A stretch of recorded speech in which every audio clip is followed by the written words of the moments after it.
జగన్మోహన్ రెడ్డి గారు 151 సీట్ల కంటే ఈసారి ఇంకా ఎక్కువ వస్తాయి అని చెప్పి ఈ మధ్య ఒక మీటింగ్లో అన్నాడు. అంటే ప్రశాంత్ కిషోర్ పేరు కూడా ప్రస్తావనకు తీసుకున్నాడు.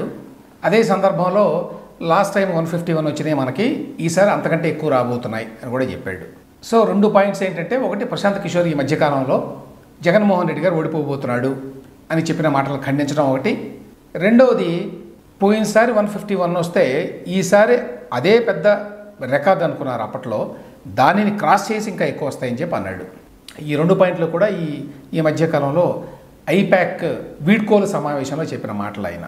దీని మీద గ్రేట్ ఆంధ్ర అని చెప్పి ఒక వెబ్సైట్ ఉంది, కొంచెం generally speaking pro YSRCP website. వాళ్ళు ఏం రాశారంటే, ఎందుకు ఆ మాట అన్నాడు జగన్మోహన్ రెడ్డి గారు, ఎందుకన్నాడంటే ఆయనకి అందుకు సంబంధించిన సమాచారం ఉంది. ఏమిటి ఆ సమాచారం అంటే, వాళ్ళు ఒక యాప్ ద్వారా పోస్ట్ పోల్ సర్వే ఒకటి చేశారు. 2,20,000 మంది ఓటర్లని రాష్ట్ర వ్యాప్తంగా కూడా జియో ట్యాగింగ్ ద్వారా కనుక్కొని, అంటే మొత్తం రాష్ట్ర వ్యాప్తంగా అన్ని చోట్ల కూడా వచ్చేట్టుగా ఒక సర్వే చేశారు. దాని ప్రకారం ఈసారి 156 సీట్లు రాబోతున్నాయి అని వాళ్ళకు వచ్చింది సమాచారం.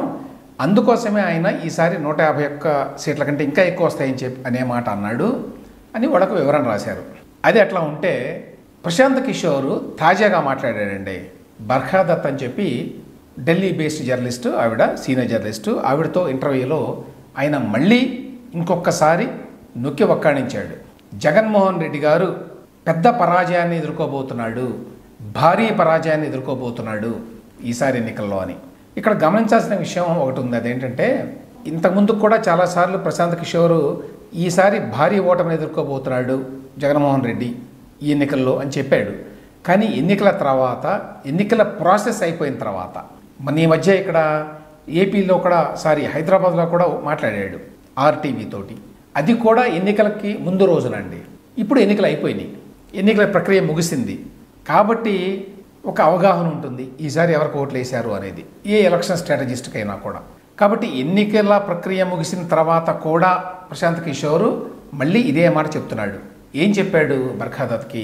ఆవిడ అడిగింది, మీరు జగన్మోహన్ రెడ్డి గారు ఓడిపోబోతున్నారని చెప్పారు, ఏమిటి దాని సంగతి ఏమిటి అని అంటే, ఆయనేమో లేదు ఇంకా 151 కంటే ఎక్కువ వస్తాయని చెప్పి అన్నాడు ఈ మధ్యకాలంలో అని ప్రశ్న అడిగితే, దానికి సమాధానంగా ప్రశాంత్ కిషోర్ ఏమన్నాడంటే, ఒకటి, అందరు రాజకీయ నాయకులు అట్లానే అనుకుంటారు, అందులో తప్పు పట్టాల్సింది ఏమీ లేదు, ఎవరికి వాళ్ళే మేము బ్రహ్మాండంగా గెలుస్తూ ఉంటారు.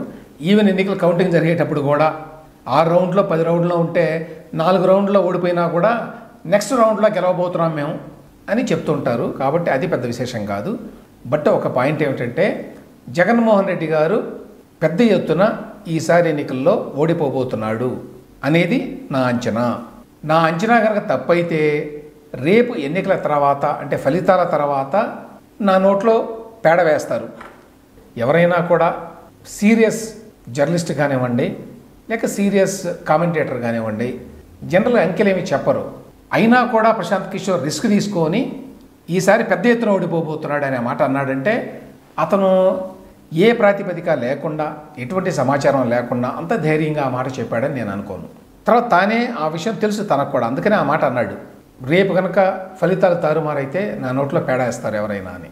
ఏ విధంగా వేస్తారో కూడా చెప్పాడు. పశ్చిమ బెంగాల్లో నేను చెప్పాను అప్పుడు బీజేపీకి సీట్లు రావు అని, కానీ అమిత్ షా మాత్రం వస్తాయి, భారీ ఎత్తున వస్తాయని చెప్పాడు. ఓటమి తర్వాత అతని నోట్లోనే పేడపడింది అన్నట్టుగా అన్నాడు. సో అదేవిధంగా రేపు ఏపీలో మళ్ళీ జగన్మోహన్ రెడ్డి గారు గెలిస్తే అప్పుడు సహజంగానే అందరూ క్వశ్చన్ చేస్తారు ప్రశాంత్ కిషోర్ని, ఆయన యొక్క ఎలక్షన్ స్ట్రాటజీ సత్తాని క్వశ్చన్ చేస్తారు ఎవరైనా. ఎంత పెద్ద స్ట్రాటజిస్ట్ అని చెప్తున్నావు, మరి నువ్వు బల్లగుద్ది చెప్పావు అని.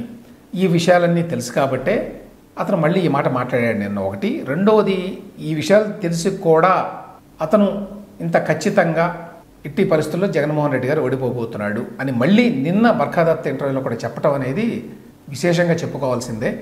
దేశంలో ఇన్ని ఎలక్షన్లు చేసిన వ్యక్తి ఆషామాషీగా జగన్మోహన్ రెడ్డి గారు గెలవడు, ఈసారి కూటమి గెలవబోతోంది ఆంధ్రప్రదేశ్లో.